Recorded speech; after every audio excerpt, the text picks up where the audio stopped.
Bonjour et bienvenue dans notre premier numéro de notre série « Au fait c'est quoi ?». Dans cette vidéo nous allons définir ce qui fait l'essence même des coopératives et qui les différencie des autres types d'entreprises. D'après l'Alliance coopérative internationale, qui est l'organisme représentant le mouvement coopératif au niveau mondial, une coopérative est une association autonome de personnes volontairement réunies pour satisfaire leurs aspirations et leurs besoins économiques, sociaux et culturels communs, au moyen d'une entreprise dont la propriété est collective et où le pouvoir est exercé démocratiquement. Une coopérative est avant tout une entreprise et comme toute entreprise, elle doit dégager un résultat ou excédent d'exploitation, qui n'est pas au sens juridique du terme un bénéfice car la coopérative n'est pas à but lucratif. En effet, une coopérative est guidée par une logique productive et non financière. Ce qui la différencie des sociétés de capitaux, où la satisfaction des actionnaires, se traduit par la rentabilité du capital financier c'est-à-dire la rémunération de l'action par le versement de dividendes.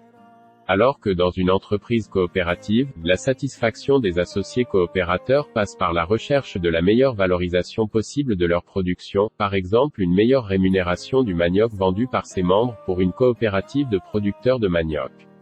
Ainsi la coopérative suit une logique productive guidée par la valorisation des productions et du service à rendre aux associés coopérateurs, même si les retours sur investissement peuvent être plus faibles à court terme. À la différence des propriétaires des autres entreprises, les membres d'une coopérative ont une double qualité, ils sont non seulement associés, c'est-à-dire détenteurs du capital social mais aussi coopérateurs, c'est-à-dire utilisateurs de la coopérative, en tant que clients en s'approvisionnant auprès de la coopérative, ou apporteurs en lui livrant sa production. Ainsi, lorsqu'une personne morale ou physique adhère à une coopérative agricole, elle souscrit des parts sociales et, dans le même temps, elle s'engage à faire tout ou partie de son activité avec cette coopérative. L'engagement d'activité avec la coopérative constitue une dimension essentielle à leur définition. La coopérative est animée par un processus de décision démocratique. En effet, la particularité de l'entreprise coopérative réside dans son gouvernement démocratique qui est une des différences fondamentales avec les sociétés de capitaux. Par exemple, dans une société de capitaux, les associés détiennent par principe en assemblée générale une voix par action possédée. Dans une entreprise coopérative, les décisions sont prises selon le principe « une personne égale une voix ».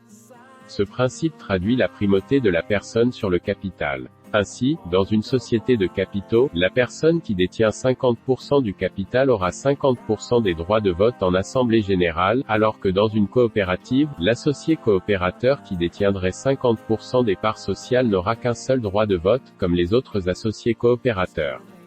Merci pour votre